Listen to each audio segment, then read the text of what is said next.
Hello, Tucson. Are you fired up? Are you ready to go? Man, it is good to be back. It is good to be back in Arizona. It's good to be back in Tucson. And I appreciate y'all coming out the day before homecoming. As we landed, we saw Colorado's buses at the airport. And I know, Colorado's got a couple good players, but I also know you guys have beaten them twice in a row, so don't bet against the Wildcats tomorrow. Come on. I love you back. But I am not here just to talk about football. I am here to ask you to vote for my friend and your outstanding Congressman, Raul Grijalva, for your next member of Congress from the 6th District, Kirsten Engel, for your outstanding next United States Senator, Ruben Gallego,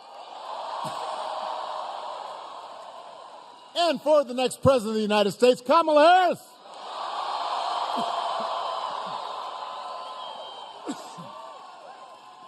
Now, before I get going, you guys have to forgive me, because let's face it, I'm a little out of practice. So I got a little something in my throat, but that's okay, because what I have to say is going to make so much sense that even if I'm coughing a little bit, I think you're still going to catch what I'm saying here. Because here in Arizona, voting has already started. You can vote early or return your mail ballot today. There's no reason to delay. What you waiting for? And of course, you can vote at your polling place on Election Day, November 5th. Si se puede, just remember to bring your photo ID.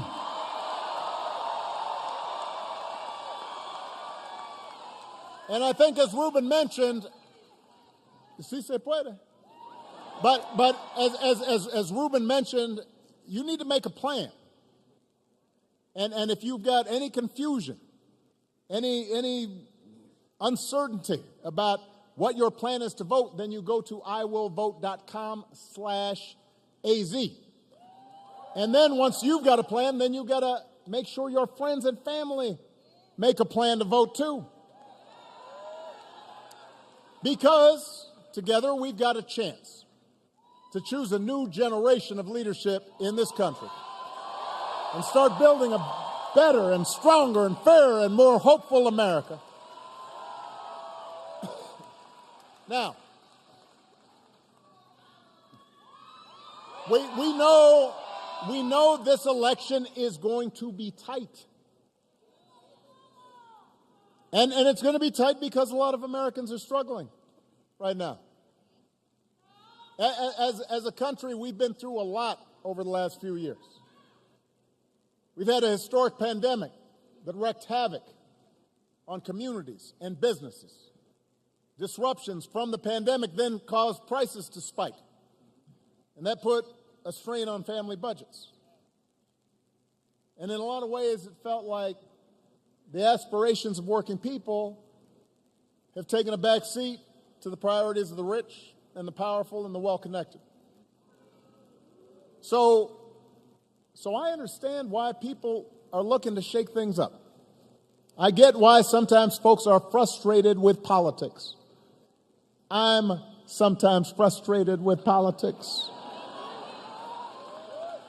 So I get it. What I cannot understand is why anyone would think that Donald Trump will shake things up in a way that is good for you. That I don't understand. Because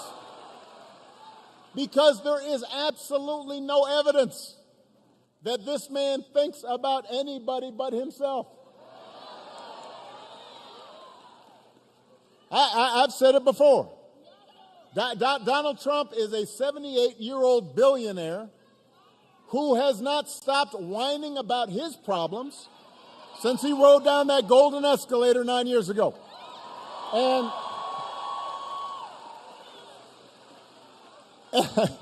And when he's not complaining, he's trying to sell you stuff. He's got his gold sneakers. He's got the $100,000 watch. Says it's a Swiss watch, but nobody can actually figure out where in Switzerland was this thing made. He's got, this is my favorite. He's got the Trump Bible. Wants you to buy the Word of God, Donald Trump edition. His name's going to be on there, embossed, right next to Luke and Mark and Matthew. And by the way, I will give you one guess. You could not make this stuff up. Where these Bibles are made.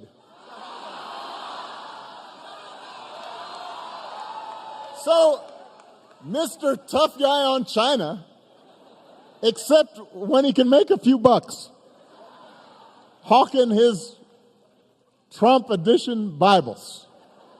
Come on, man. You can't make this stuff up. But he's doing it. And the reason he's doing it is because what he cares about is his ego and his money and his status. He's not thinking about you. Donald Trump sees power as nothing more than a means to his ends. He wants the middle class to pay the price for another huge tax cut that would mostly help him and his country club buddies. He doesn't care if he costs more women their reproductive freedoms because it won't make a difference in his life. Do not boo. Vote. They can't hear you when you boo, but when you vote, everybody can hear you.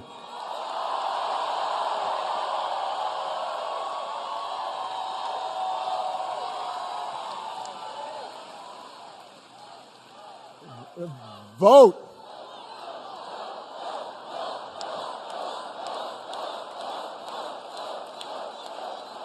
Most of all, Donald Trump wants us to think that this country is hopelessly divided between us and them, between the, quote, real Americans, by which he means his supporters, and the outsiders who don't support him. Because having people divided and angry and aggrieved and resentful, he figures that boosts his chances to get elected. Now, so those are his intentions. I do have to point out that along with his intentions, there is also a question of his competence. Have you seen him lately?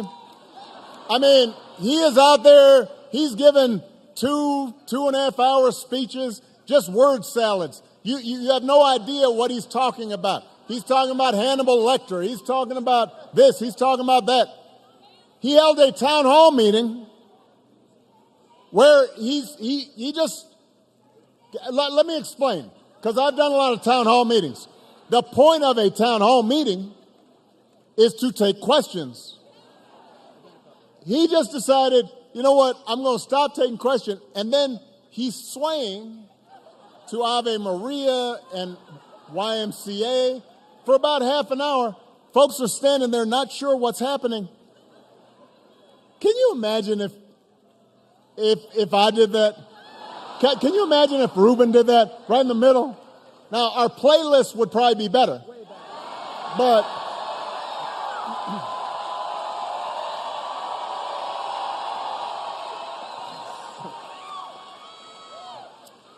he called himself the father of IVF. I do not know what that means. You do not either. He said January 6th was a day of love. Do not boo, vote. It made January 6th sound like it was Woodstock. You would be worried if your grandpa was acting like this.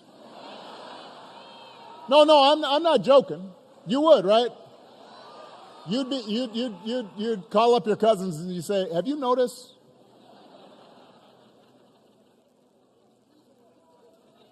So imagine it coming from a guy who wants to be given unchecked power. Tucson, we do not need to see what an older, loonier Donald Trump looks like with no guardrails. We have had enough of arrogance and bumbling and bluster and division. America's ready to turn the page. We're ready for a better story. We are ready for a president, Kamala Harris.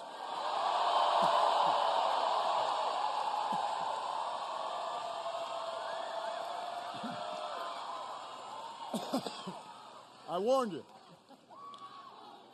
I gotta go ahead and chant that.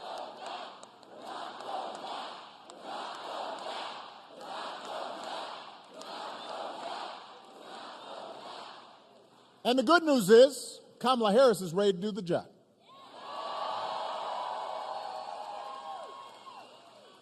This is a leader who has spent her life fighting on behalf of people who need a voice, who need a champion. Somebody who was raised in the middle class, believes in the values that built this country, worked her way through college in McDonald's, served with distinction in every office she has ever held, who is as prepared for the job as any nominee for president has ever been. That's who Kamala is. And in the White House, she will have an outstanding partner in Governor Tim Walz.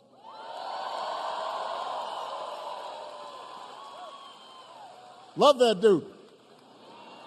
Tim's a veteran. He's a teacher. He's a coach. He's a hunter. Been a great governor, working with Democrats and Republicans to get stuff done. And I learned the other day, he can take a vintage truck apart and put it back together again, which is just cool. You think Donald Trump can do that? For that matter, do you think Donald Trump has ever changed a tire in his life?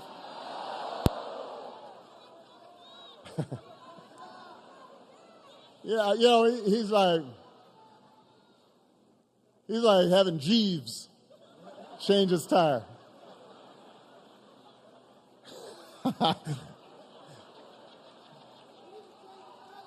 The point is, I was just picturing it.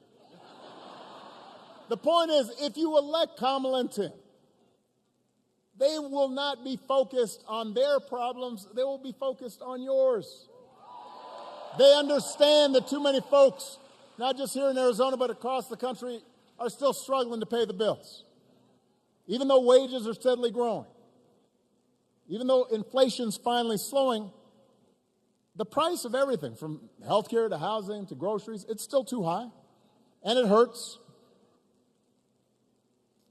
So the question is not whether or not we need to do some things different. The question is, who's really going to do something about it? So what we need to do is to evaluate the plans of the respective candidates. Donald Trump's plan is to give another massive tax cut to billionaires and big corporations. Now, do not boo. Vote. I am going to break you of this habit.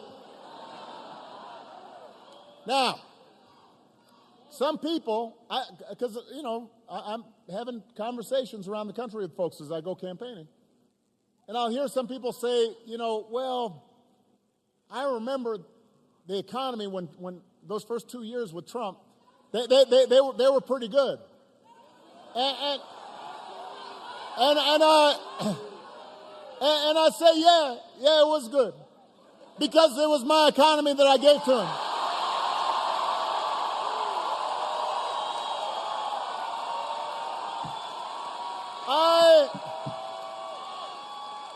I had spent the previous 8 years cleaning up the mess that Republicans had left me. So when I handed over the economy to Donald Trump, we had 75 straight months of job growth. And I said, here you go.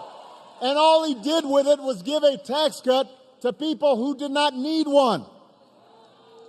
And drove up the deficit in the process. And now he wants to do it again.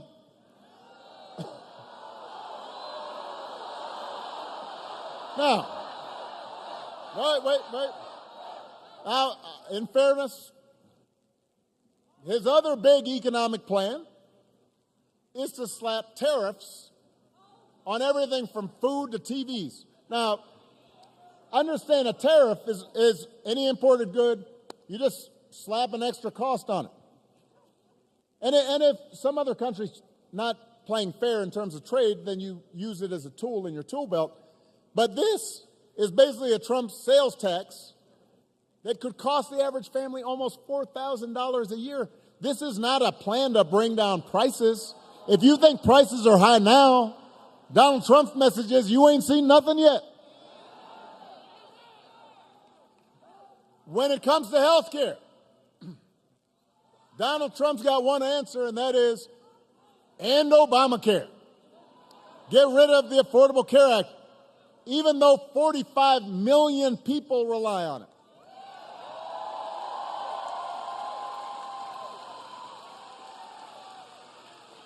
Couple of weeks ago, his running mate had the nerve, the chutzpah, to say that Donald Trump salvaged the Affordable Care Act. What? Donald Trump spent his entire presidency trying to dismantle it, and he couldn't even do that right. Thanks to John McCain, he didn't do it.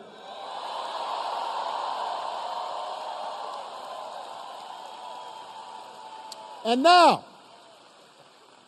8 years after he was elected, after all the arguments against Obamacare have been proven to be wrong, and even folks who don't like me sure like that insurance, when he was asked about it, he said, well,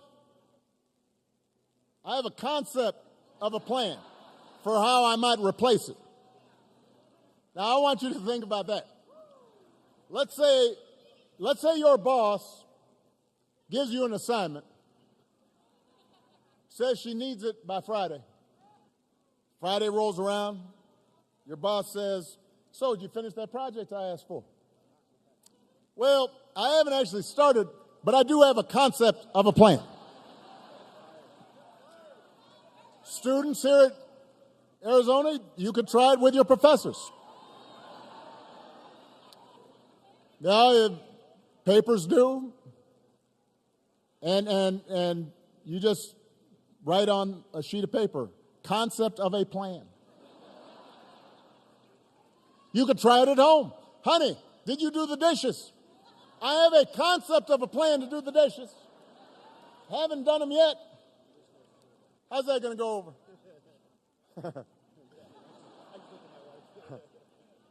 If it wouldn't work for you, why should it work for the President of the United States?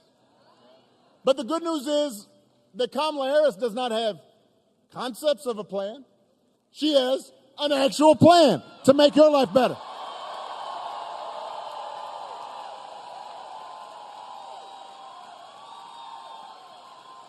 So to bring down the cost of things like groceries, she'll go after corporations that are jacking up prices, just like she went after big banks and for-profit colleges when she was Attorney General in California.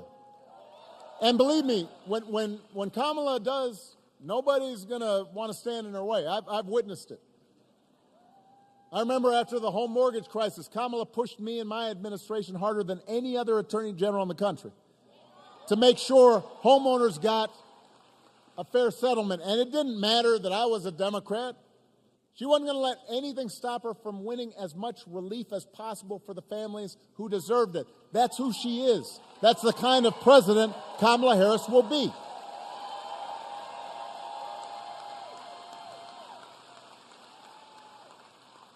To lower housing costs, Kamala is going to cut red tape and work with state and local governments, as well as the private sector, to build 3 million new homes. Concrete plans. She'll give first-time home buyers up to $25,000 to help them with a down payment. Concrete plans. To lower health care costs. Kamala already worked with Joe Biden to take on the drug companies, bring down the cost of insulin, hearing aids, more than 50 prescription drugs. Rubin worked on that. He knows about it. And as president, Kamala will never stop working to limit out-of-pocket costs and protect your care. Concrete plans. That's who Kamala is.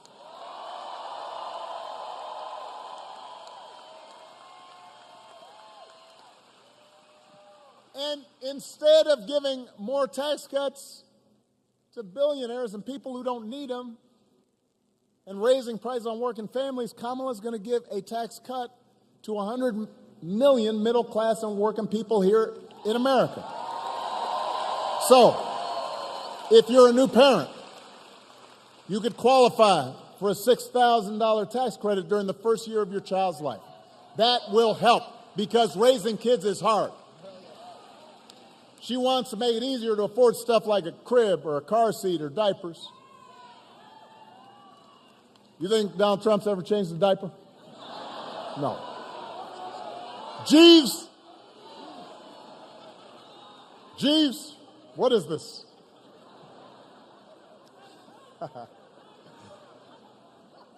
If you're starting a small business, Kamala Harris will give you a $50,000 tax credit to help you get it off the ground. She believes in entrepreneurship. That's who Kamala is. That's what she stands for, not concepts of a plan. Actual plans. Now, if you challenge Trump or J.D. Vance on these quote-unquote concepts, they'll fall back on one final answer. This is their go-to. After everything else makes no sense, they'll go, and it doesn't matter what the issue is, housing, health care, education, paying the bills. He'll blame immigrants.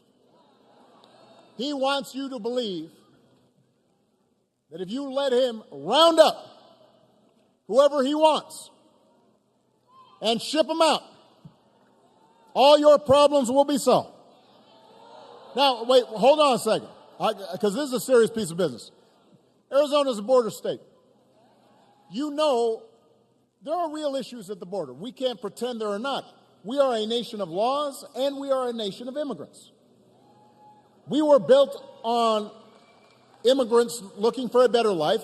We also have to make sure that the system works the way it was supposed to, right? So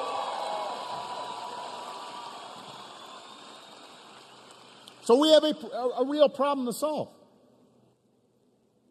But remember, Donald Trump was president for 4 years. He likes to talk about Kamala being vice president for 4 years. We remember you being president, buddy, for 4 years. And if rounding up and deporting millions of desperate people, many of them women and children, is the answer to everything, looks like we might need an EMT right in front here. Everybody bend your knees real quick. because sometimes when you stand too long, you get a little faint. She'll be all right. Just got to make sure, and drink something if you got it. All right? Good job, EMTs.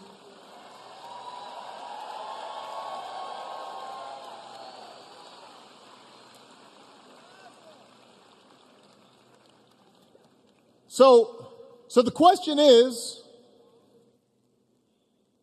why didn't he actually solve the problem when he was in power? Why was the number of undocumented immigrants basically the same when he left office as when he took office? I'll tell you why. Because he didn't have a real plan, and he still doesn't. What he had is talking points. What he had is a concept of a plan. And by the way, it was a mean and ugly concept.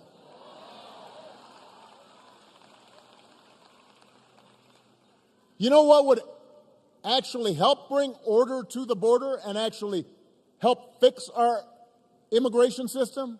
The bipartisan deal that Kamala Harris supported, even though it was written by one of the most conservative Republicans in Congress, and Donald Trump deliberately lobbied against it and told Republicans don't vote for it because he figured that if you passed it, he would not be able to engage in the same kind of fear-mongering that he's been doing.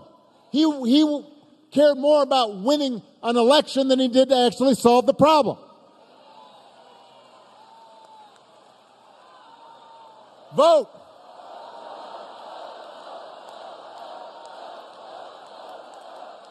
We do not need a president who's willing to make problems worse to make his politics better. We need a president who actually cares about solving problems, making your life better. That's what Kamala Harris will do. And that's why you got to vote. And to help her do it, she needs a Senate full of public servants like Ruben Gallego.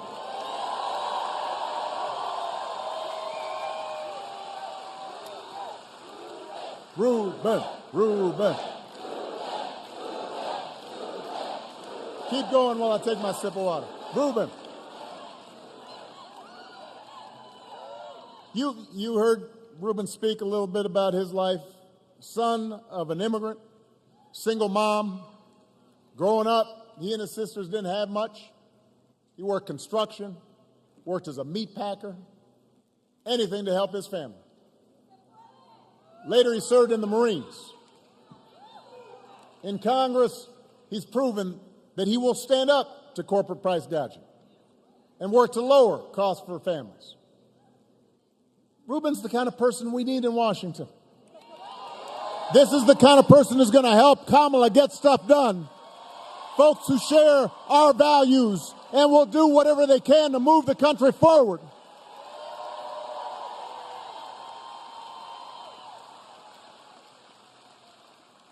And him teaming up with Mark Kelly, man, that's a powerful 1-2 punch right there.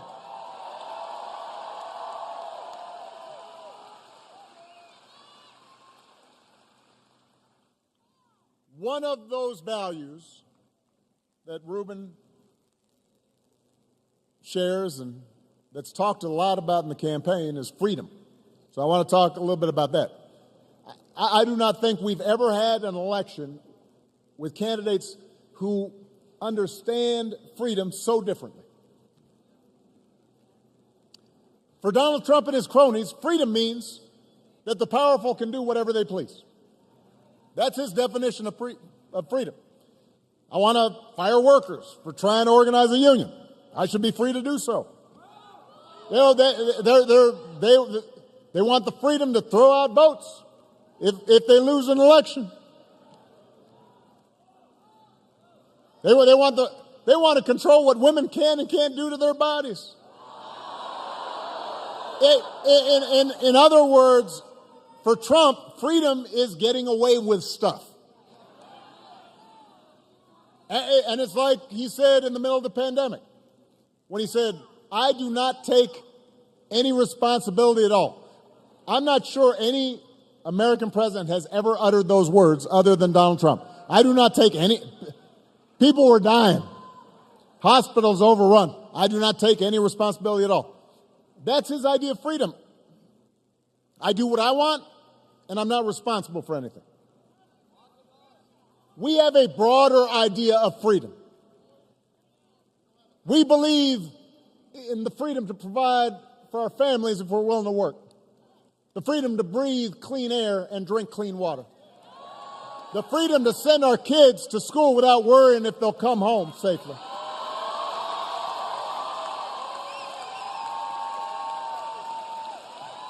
We believe that true freedom gives each of us the right to make decisions about our own lives, how we worship, who we marry, what our family looks like. And we also believe that freedom requires us to recognize that other people have the freedom to make different choices. And it doesn't make them bad people. It doesn't make them evil people. It doesn't make them enemies of the state.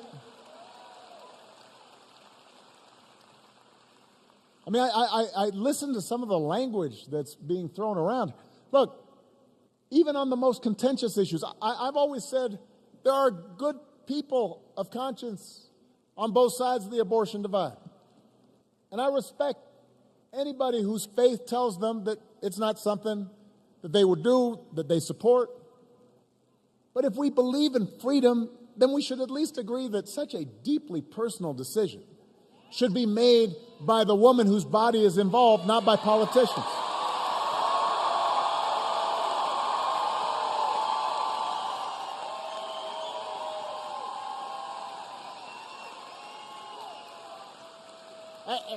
And it's been fascinating to watch Donald Trump just try to tie himself into a pretzel on this issue because he sees that what his party has been doing is unpopular. And so when he ran for president the first time, he said he would support punishing women who got an abortion. Punishing women. Then a couple weeks ago, he tells women he'll be their, quote, protector. I will tell you how he protected you, quote unquote. He handpicked 3 of the Supreme Court justices who overturned Roe versus Wade. He bragged about it. And now there are Trump abortion bans in 20 states, many of them with no exceptions for rape and incest. And he's out there saying, well, you know, everyone wanted it this way. Really? Donald Trump may be confused, but let's be clear about what's at stake here. If you send Ruben Gail to the Senate, he'll vote to restore the reproductive freedom that women had for nearly 50 years. And if Congress passes that bill, Kamala Harris will sign it into law.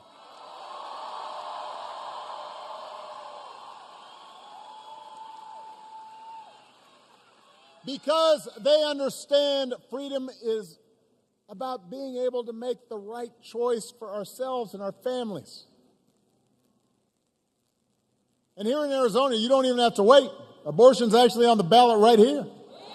You have a chance to vote yes on Prop 139 and put women, not politicians, back in control of their personal medical decisions.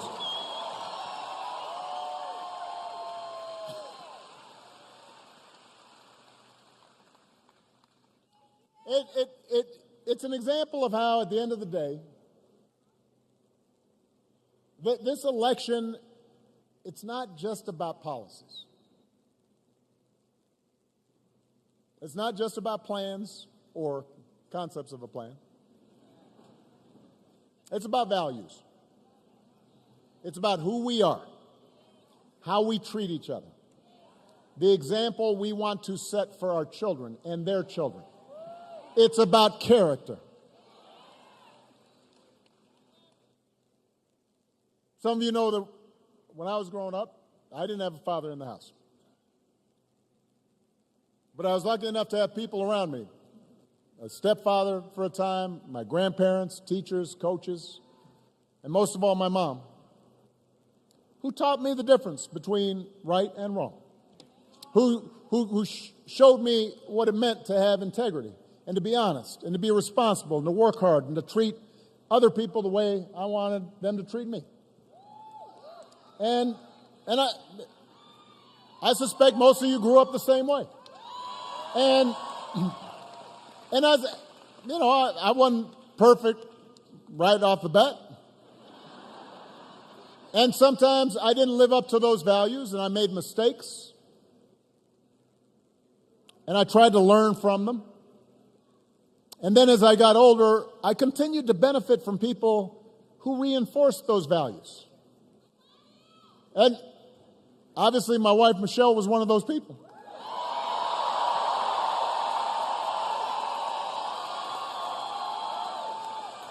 She's still trying to make me a little bit better. But it wasn't just Michelle. It was also friends and coworkers and neighbors, and even political opponents, people on the other side of the aisle. And I already mentioned it before. Being here in Tucson, I'm thinking about my friend John McCain.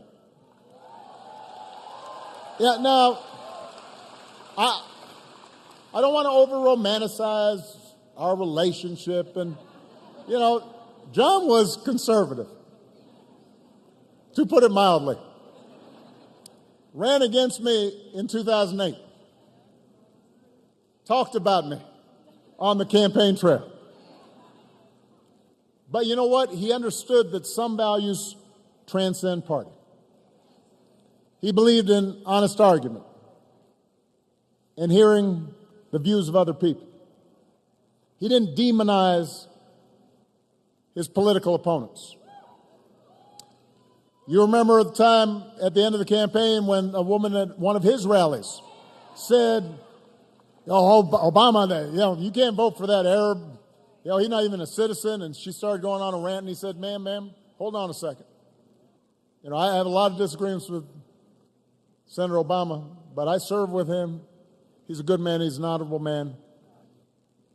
He's a patriotic American." Shut it down. He knew that if we get in the habit of bending the truth,